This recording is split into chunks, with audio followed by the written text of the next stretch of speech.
मेरा नाम राजेश कुमार है। मैं बाय प्रोफेशन डॉक्टर हूँ। मेरी डॉक्टर जाकिर नाइक से सवाल भी है और इल्तिजा भी है, रिक्वेस्ट है। हम पाकिस्तान में पैदा हुए हैं, तो हम शुरू से ही इस्लामियात और मुस्लिम्स दोस्तों के साथ काफ़ी हमारा कोऑर्डिनेशन रहा है।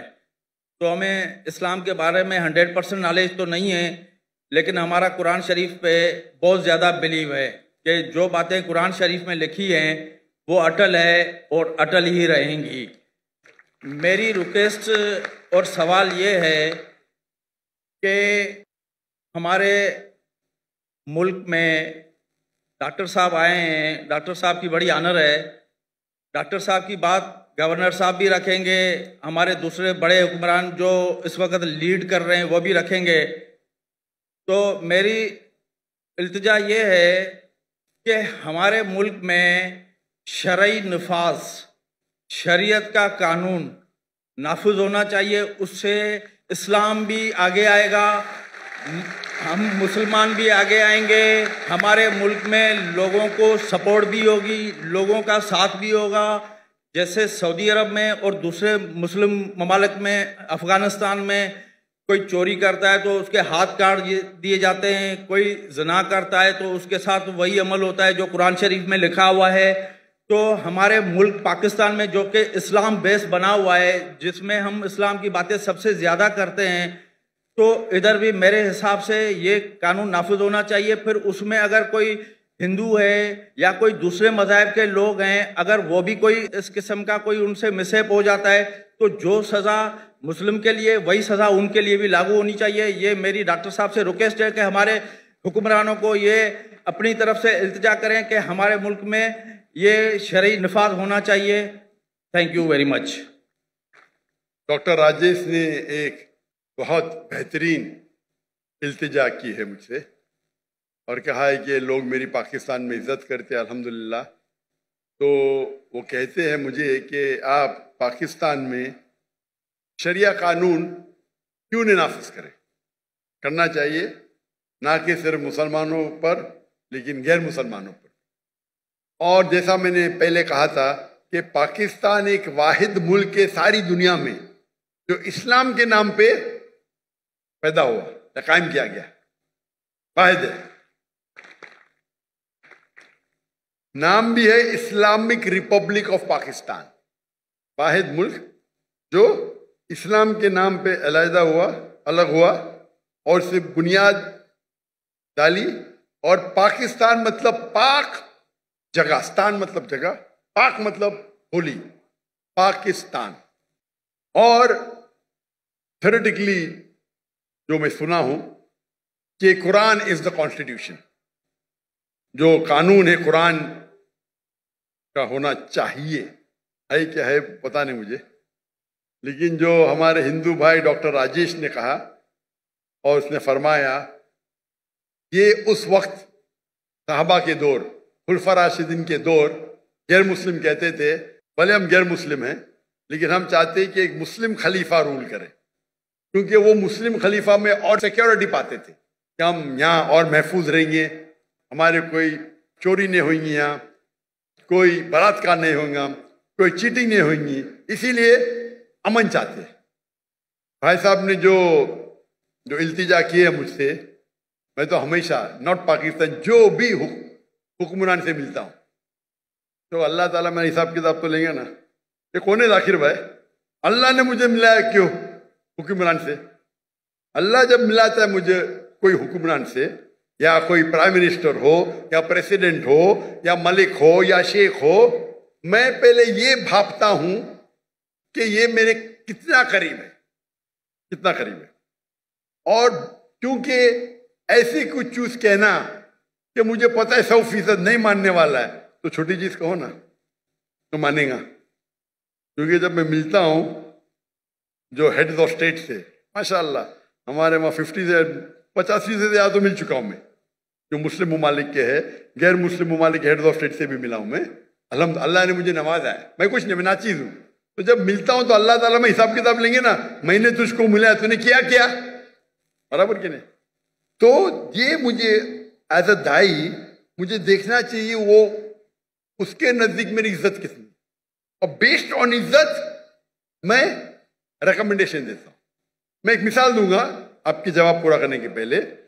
जो गैम्बिया के प्रेसिडेंट थे डॉक्टर याहिया जामे, उनने मुझे एक इनविटेशन दिया था, दावत दी थी 2014 में। मैं बोला गैम्बिया, ये गैम्बिया का नाम तो सुना ही नहीं मैंने, ज़ैम्बिया पता, गैम्बिया क्या है? मैंने बोला मैनेजर चेक करो भाई ये कंट्री है क्या नहीं।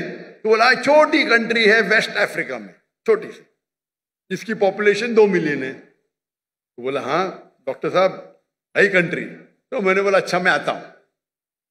जैसा मैं गया वहां, डॉक्टर याहिया जामे वो कहने लगे कि मैं पहले आपसे माफी मांगता हूं। क्यों? मैंने बिना परमिशन आपका पीस टीवी जामिया में सब जगह ऑन कर दी। मैं बोला माफी क्या, मैं तो आपके लिए दुआ करूंगा, मेरे कॉपीराइट नहीं हमारे पास। पहले 90% थी गैम्बिया की मुस्लिम पॉपुलेशन, अभी 95% हो गई।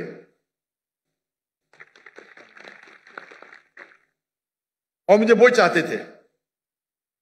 फिर उन्होंने कहा कि मुझे पता है आपको यहां वहां जाने में प्रॉब्लम है। उनने बोले होम मिनिस्टर को बुलाओ। Home minister doctor Zakir Naik और उसकी बीवी को मुझे 24 घंटे में एक डिप्लोमेटिक पासपोर्ट दो, नहीं देंगे तो आपका सिर काट के मेरे पास लेके आओ। क्या कहा? 24 घंटे में डॉक्टर जाकिर नाइक और उनकी बीवी को डिप्लोमेटिक पासपोर्ट दो, नहीं तो नहीं कर सकते तो आपका सिर काट के। यानी वो थे कमांडर, माशाल्लाह 24 घंटे में मुझे डिप्लोमेटिक पासपोर्ट मिल गया। फिर मैंने कहा भाई डिप्लोमेटिक पासपोर्ट में इंडियन हूं, बट नो प्रॉब्लम, अभी तो मेरे अम्ब्रेला में दिया तो ले लिया मैंने। और कहा कि आप मेरे रिलीजियस एडवाइजर है, आज से आप मेरे रिलीजियस एडवाइजर। तो मुझे रिलीजियस एडवाइजर बनाया। मैंने बोला ये तो बहुत बड़ा होता है भाई, कोई कंट्री का रिलीजियस एडवाइजर। अल्लाह ताला पूछताछ करेंगे तो मैं फंस जाऊंगा। तो आप बोलो मैं क्या करूं? तो मैंने जब देखा मेरे से बहुत मोहब्बत करता है, मेरे लिए कुछ भी करने को तैयार है, माशाल्लाह, तोहफे ये वो। उनको तो पूरे पब्लिक के अंदर हमर में आप देखेंगे वीडियो, वो कमांडर है, उनकी गाड़ी में बैठ के सब हजारों लोग पीछे जा रहे हैं और कमांडर है। और वहां सब लोग चाहते हैं क्योंकि पीस टीवी में कॉमेंट था, जो पता ही नहीं पूरे जेट प्लेन में पूरे लोग को, मेरे स्टाफ, हम लोग 55 लोग गए थे शूट। उस टाइम 55 लोग हमारी क्रू होती थी, तो पूरी क्रू गई उधर।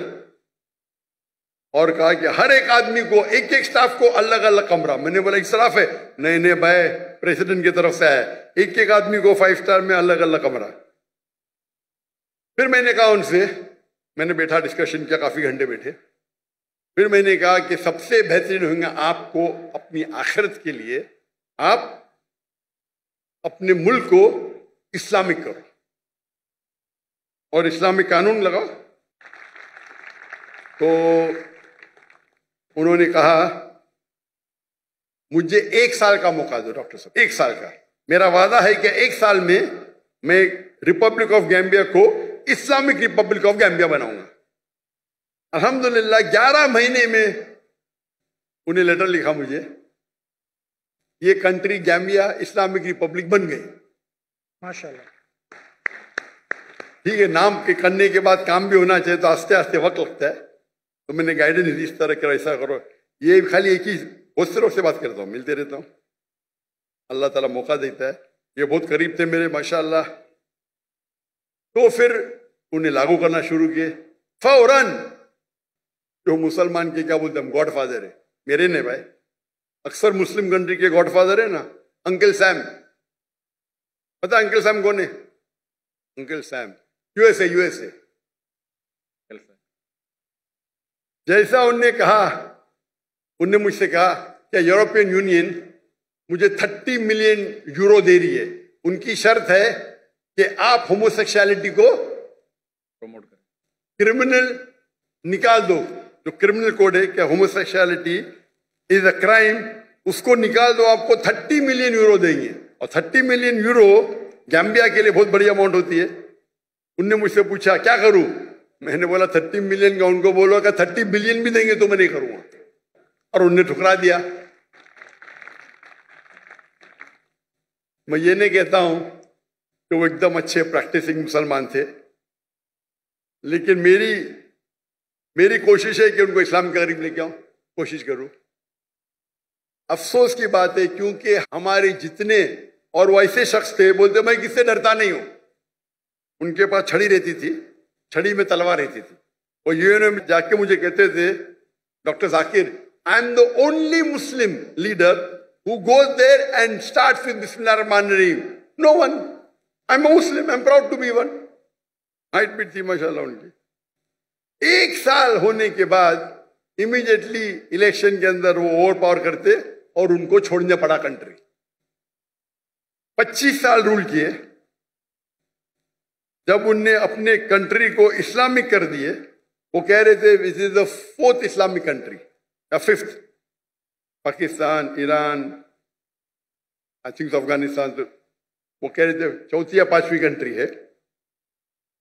और यूएसए के न्यूज़पेपर में आता है doctor Zakir Naik is the godfather of doctor Yahya Jami. वो याह्या जामी क्योंकि वो कंट्री छोटी है, तो मैंने उनसे कहा इंशाअल्लाह अल्लाह सुब्हानहू व तआला यहाँ की प्रेसिडेंसी की वैल्यू कुछ नहीं, अल्लाह ताला आपको इंशाअल्लाह आखिरत के अंदर जो दर्जा देंगे वो यहाँ से कई बेहतर है। तो जब भी मैं कोई प्राइम मिनिस्टर या प्रेसिडेंट या कोई किंग या कोई शेख से मिलता हूं, मैं कोशिश करता हूं कि मैं उन्हें पैगाम पहुंचाए। पैगाम पहुंचाने के बाद ये भी ख्याल रखता हूं कि मैं आम में नहीं करता हूं। अभी तो जामिया है नहीं, इससे बोल रहा हूं। जो अभी जो लोग प्रेसिडेंट है उनके बारे में जिक्र नहीं करूंगा, ये ठीक नहीं है। अभी डॉक्टर जामिया नहीं है तो नो प्रॉब्लम, लेकिन अगर कोई रूलिंग है अभी तो नहीं करना बेहतर है। ये हमारे इस्लाम की तालीम है। ये कुछ चीज छुपाना चाहिए, कुछ चीज जो बोल सकते पब्लिक में बोलता हूं मैं। तो इसी तरीके से मैं जब भी मिलता हूं कोशिश करता हूं लोगों के जी आपने जो इल्तिजा की बिल्कुल सही की। और मैं पब्लिक के सामने कहता हूं कि पाकिस्तान में ने सारे मुसलमान मुल्क ने गैर मुसलमान मुल्क में भी मेरे हिसाब से शरिया लागू होना चाहिए। जो हमारे हिंदू भाई ताली मार रहे माशाअल्लाह।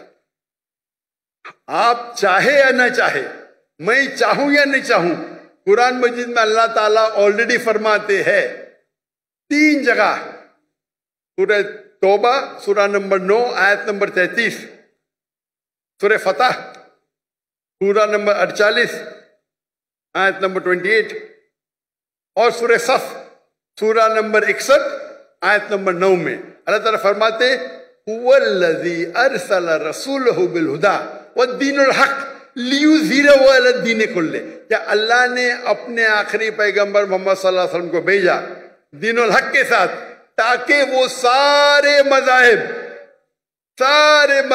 कुल, चाहे वो क्रिश्चियनिटी हो, जुडाइज्म हो, हिंदुइज्म हो, बुद्धिज्म हो, एथियज्म हो, कम्युनिज्म हो, सोशलिज्म हो, कुल्ले मास्टर देम ऑल वलौ करियल मुश्रिकून। 2 जगह अल्लाह ताला फरमाते वलौ करियल मुश्रिकून, कितना भी वो मुश्रिक लोग गैर मुस्लिम लोग चाहेंगे फिर भी ये होंगे। और एक जगह अल्लाह ताला फरमाते वह कफा बिल्लाही शहीदा, और काफी है अल्लाह शहादत के लिए। तो ये 3 जगह अल्लाह ताला का वादा है कि सारी दुनिया की हुकूमत इस्लामिक होगी। उसकी तारीख नहीं लिखी गई है, लेकिन हदीस में आता है। अभी वो 2 साल बाद होगा, 20 साल बाद होगा, 200 साल बाद होगा, ये मैं जानता नहीं, लेकिन ये हदीस के अंदर कई हदीस में है इंशाअल्लाह सारी दुनिया में खिलाफत आएंगे और 60 साल तक मुसलमान सारी दुनिया को रूल करेंगे। ये पढ़ के मुझे बहुत इत्मीनान होता है। आज की हालात जो देखते, जो आज की हालात हम मुसलमान की है, तो हम ख्वाब में भी नहीं सोच सकते ही हो सकता है। अल्लाह के रसूल की हदीस है कि अल्लाह ताला फरमाते एक वक्त आएगा जब मुसलमान पे सब लोग झपटेंगे। तो साहबा पूछते क्या उस वक्त मुसलमान कम होंगे? तो अल्लाह के रसूल फरमाते नहीं, मुसलमान बहुत तादाद में रहेंगे, लेकिन झाग की तरह रहेंगे, फ्रॉथ, उनकी कोई वैल्यू ही नहीं। तो आज हम देखते मुसलमान 25% है, 2 बिलियन से ज्यादा, वैल्यू नहीं कुछ, क्योंकि हम कुरान को छोड़ चुके हैं। कुरान पे अमल नहीं करते अक्सर लोग। मुमालिक नाम में रहेंगे लेकिन काम से नहीं है। तो अगर हम कुरान और हदीस पे चले, और जैसे आपने इल्तिजा की कि शरिया लॉ होना चाहिए, मैं भी जानता हूं, सिविल एंड क्रिमिनल बोथ, मेरी भी ख्वाहिश है पाकिस्तान में, ने पूरे दुनिया में हो। अगर पूरे दुनिया में शरिया नाजिल होंगी तो इंशाअल्लाह अमन होगा। कौन आपको ब्लैकमेल नहीं करेगा, कौन आपको धमकी नहीं देगा, कोई टेररिस्ट बचेगा नहीं, आपको ना जिना दिखेगा। और हदीस में आता है 7 साल तक पूरे दुनिया में अमन रहेगा। प्रॉब्लम ये है हम मुसलमानों में, कम कहते हैं मुस्लिम है, शरिया है या, लेकिन अमल नहीं करते। इसीलिए आप देखेंगे कि कौन जिम्मेदार इसका, कौन जिम्मेदार पाकिस्तान में, कौन जिम्मेदार, कौन जिम्मेदार है पाकिस्तान में, कौन? पब्लिक, सब हैं, सब इन्वॉल्व हैं। माशाअल्लाह, आप नहीं लेकर के इनको लेके आए ना।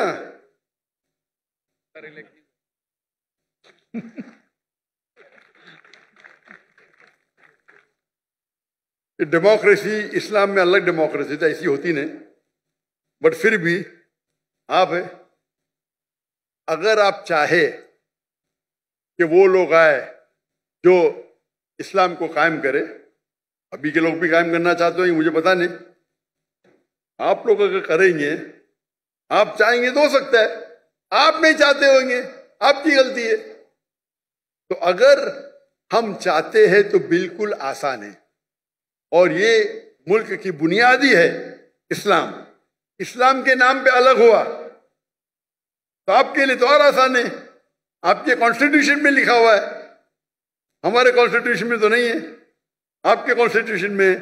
तो आप कॉन्स्टिट्यूशन में लिखा है, तो आप जो तरीका है, जो अच्छे दानिश्वर है मुसलमान पाकिस्तान में, मिलो, जाके उनसे बात करो, क्या लॉज है पढ़ो, और इंशाल्लाह मन के साथ ये हो सकता है।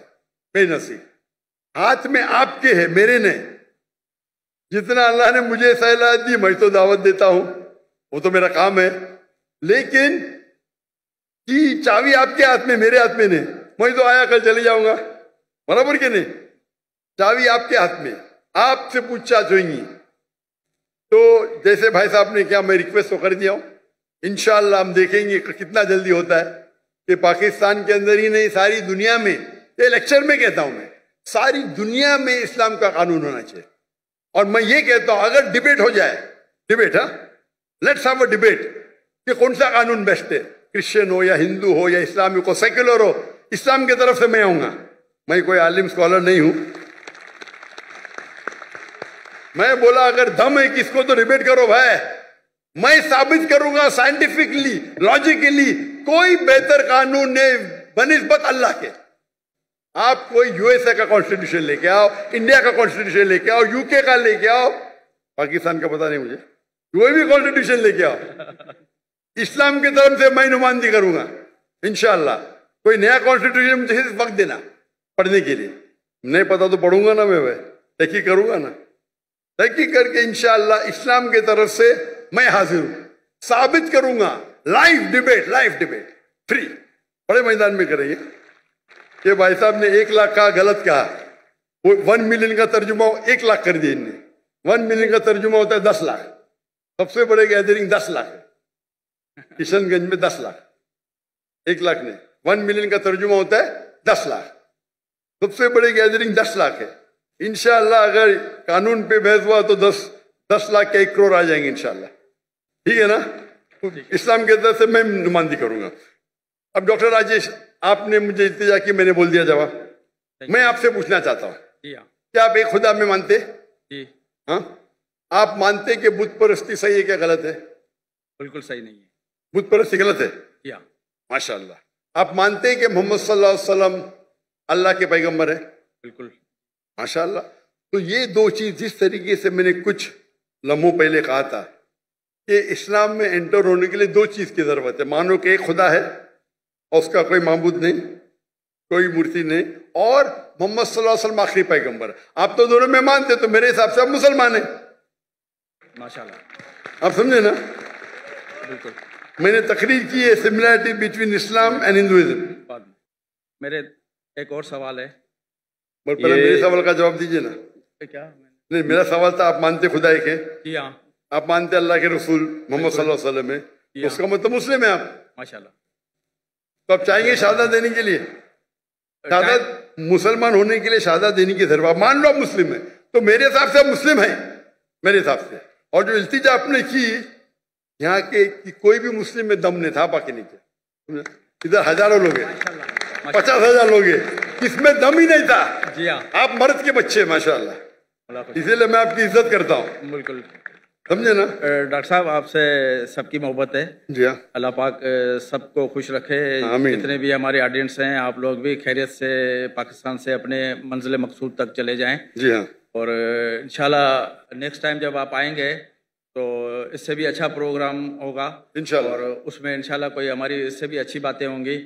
मेरा एक और सवाल है कि माइनॉरिटी के हकूक मुस्लिम रियासत पे किस हद तक हैं और माइनॉरिटी के अपने क्या फ़राइज़ हैं कि हम अपनी रियासत के लिए हमें क्या करना चाहिए? बहुत अच्छा सवाल है कि इस्लामिक कानून में इस्लामिक गवर्नमेंट के क्या हुकूक है गैर मुस्लिम के मुतालिक, और माइनॉरिटी के गैर मुस्लिम के क्या हुकूक है उस इस्लामिक रियासत के लिए। नंबर 1, इस्लामिक रियासत ये दो चीजें, वो गैर मुस्लिम है तो इस्लाम में कोई भी किसको जबरदस्ती कर नहीं सकता इस्लाम कबूल करने। लेकिन इस्लामिक शरीयत है तो जो अरबी लफ्ज उनके लिए होता है जिम्मी, गैर मुस्लिम। मतलब वो भले मुस्लिम नहीं है, इस्लाम कबूल नहीं किया, लेकिन वो मानते हैं कि हम इस इस्लामिक गवर्नमेंट के छत्र छाए में रहेंगे। वो जरूरी नहीं माने अल्लाह के, वो चाहे अल्लाह 3 माने, नो प्रॉब्लम। जरूरी नहीं कि माने मोहम्मद सल्लल्लाहु अलैहि वसल्लम में, लेकिन वो ये मानते हैं कि हम इस्लामिक गवर्नमेंट के प्रोटेक्शन में। तो जब वो प्रोटेक्शन में मानते हैं तो रूल है कि उनको बाकी चीज नहीं, लेकिन एक होता है जिजिया टैक्स, बहुत कम होता है आज की तारीख में, couple of $100, ज्यादा नहीं। आज जो इनकम टैक्स बढ़ते हैं वो जिजिया टैक्स से कई गुना ज्यादा है। तो जिजिया टैक्स मतलब आप मानते हैं कि आप अंडर प्रोटेक्शन है इस्लामिक लॉ में। तो आप एक बार प्रोटेक्शन में आ गए तो कोई भी आपको परेशान करे तो वो इस्लामिक हुकुम, इस्लामिक गवर्नमेंट का ड्यूटी है कि आपको प्रोटेक्ट करे। अगर कोई भी आपके घर में चोरी करे तो उनकी ड्यूटी है उसको पकड़े, आपको कोई नुकसान करे तो उससे रोकना उनकी ड्यूटी है, चाहे मुस्लिम हो या गैर मुस्लिम। और मिसाल है हजरत उमर रज़ियल्लाहु अन्हु की, जब वो खलीफा थे तो 10 मुसलमान एक यहूदी लड़की को मारते, कत्ल करते, 10 के 10 को पेनल्टी, कत्ल। मुसलमान थे, यहूदी लड़की को मारते हैं, कत्ल करते। मुस्लिम 10 मुसलमान यहूदी लड़के कत्ल करते, नाजायज था, सारों को सजाए मौत। ये इस्लाम का कानून है। तो जिस तरीके से बाकी मुसलमान को प्रोटेक्ट होता है, हर गैर मुस्लिम को ज्यादा, क्योंकि इज्जत का सवाल है, ज्यादा होता है। क्यों? क्योंकि आप हमारे अंडर प्रोटेक्शन में हैं। और अगर जंग होती है वो मुस्लिम मुल्क के दूसरे के साथ, आपको जंग में आने की जरूरत नहीं। बाकी मुसलमान चाहे डॉक्टर हो, चाहे इंजीनियर हो, चाहे करोड़पति हो, अगर खलीफा ने कहा आपको जंग में हिस्सा लेना है तो लेना लाजिम है, उनके लिए कोई एस्केप नहीं है।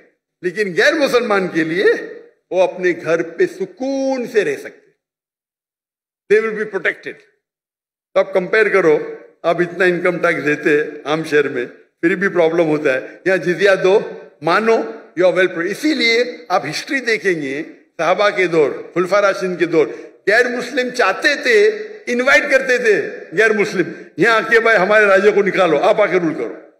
खत लिखते थे हमारे खलीफा को, आप यहाँ हो। जब वो आते थे, कुछ लोग मुसलमान बनते थे, कुछ नहीं बनते थे, जो लोग मुसलमान नहीं बनते थे वो भी लेकिन सुकून की नींद सोते थे। तो इस्लाम जो स्प्रेड हुआ, ये हमेशा जो हिस्ट्री में बता तलवार तलवार, ठीक कुछ तलवार हुए, ऐसा नहीं कि नहीं हुए, लेकिन ये अक्सर जो फैला वो अमन के साथ फैला। हमारे ताजिर जाते थे, उनको दिन अच्छा लगा, मान लिए। मलेशिया, इंडोनेशिया, कोई मुस्लिम आर्मी नहीं है।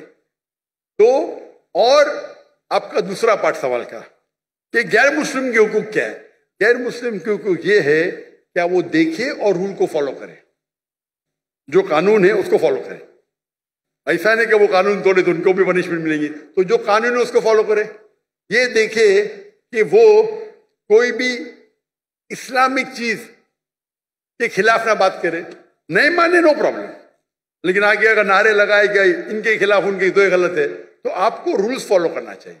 आप महफूज है, आप अपना ईमान रख सकते हैं, ईमान बदलने की जरूरत नहीं है। वो इस्लामिक गवर्नमेंट आपको प्रोटेक्ट करेंगी, आप समझे ना। तो मुझे पता है कि जब बांग्लादेश में लास्ट मंथ कुछ मुसलमान हिंदू टेंपल को अटैक किए, और बांग्लादेश में मेरी बहुत फॉलोइंग है, तो इमीडिएटली मैंने मैसेज दिया कि हिंदू टेंपल को अटैक करना गलत है।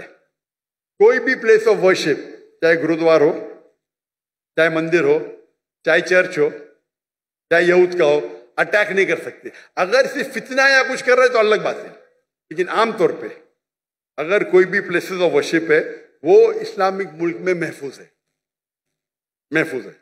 तो ये इस्लामिक कानून है, आप समझे ना। तो इन आप जितने भी रिलीजन देखेंगे, आप पास्ट में देखो क्रूसेडर्स ने क्या किए, कितने लोग का कत्ल किए। तो आप इस्लामिक देखेंगे, कुछ लोग अच्छे मुस्लिम नहीं थे, लाइक मोहम्मद बिन गजनवी, उनने काफी टेंपल को लूटा, लेकिन मस्जिद को भी लूटा। वो लुटेरा था, मुस्लिम नहीं था, वो डाकू था, मुस्लिम नहीं था, आप समझे ना। तो हमारी हिस्ट्री बुक में लिखे टेंपल लूटा, अरे भाई मस्जिद को भी लूटा उसने, आप समझे ना। तो हमारे पास बैड एपल्स भी है, लेकिन नहीं तो आप तारीख में पढ़ेंगे तो मुस्लिम रूल में सब लोग खुश थे। आपको पता है जब मुगल ने इंडिया को रूल किया, मुगल ने जब इंडिया को रूल किया, इंडिया को कहते थे सोने की चिड़िया, और पाकिस्तान भी इंडिया के साथ था, एक देश था, बराबर।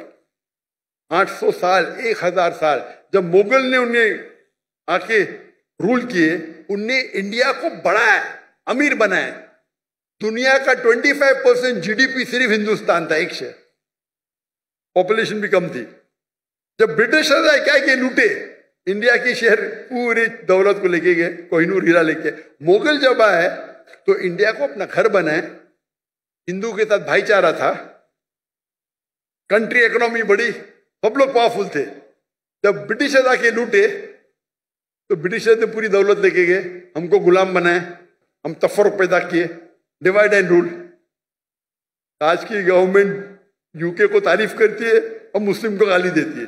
जिसने हिंदुस्तान शहर को इतना ऊपर किया उसको गाली देती है, और जिसने लूटा उसकी तारीफ करती है, उसकी चाटती है। इसके ऊपर एक हिंदू शशि तरूर, वो पहले मिनिस्टर था, मेरा दोस्त भी है माशाल्लाह, उसने किताब लिखी इंडिया अंडर ब्रिटिश रूल, ऐसे टॉपिक ऐसा कुछ था। और वहां साबित किया कि जो मुसलमान इंडिया में आए, इंडिया को अपना घर बनाए, इंडिया को दुनिया का सबसे ताकतवर मुल्क बनाए, सबसे रिचेस्ट मुल्क बनाए, ब्रिटिश लूट लिए, गरीब बना दिए एकदम। और ब्रिटेन में उनके किताब में सिखाया जाता है Britishers go out and educate the people. झूठ लिखते हैं, झूठ लिखते, चोरी करते जाके बाहर, गुलाम बनाते लोग को और बोलते हम उनको फायदे के लिए जा रहे। जब ऑपोजिशन आया तो जाते जाते भी देश के 2 टुकड़े कर दिए, तीन टुकड़े कर, डिवाइड एंड रूल। तो जो आपका सवाल है कि इस्लामिक लॉ के अंदर गैर मुस्लिम सबसे ज्यादा महफूज है, इंशाल्लाह आपसे भी इंशाल्लाह करूंगा। तो मेरे नजदीक तो आप मुसलमान हैं, जरूरी नहीं कि पब्लिक के सामने बोलना, लेकिन बोलेंगे तो इंशाल्लाह अमल और अच्छी तरीके से कर सकेंगे, तो उसका इंतजार करूंगा मैं इंशाल्लाह। जज़ाकल्लाह, शुक्र।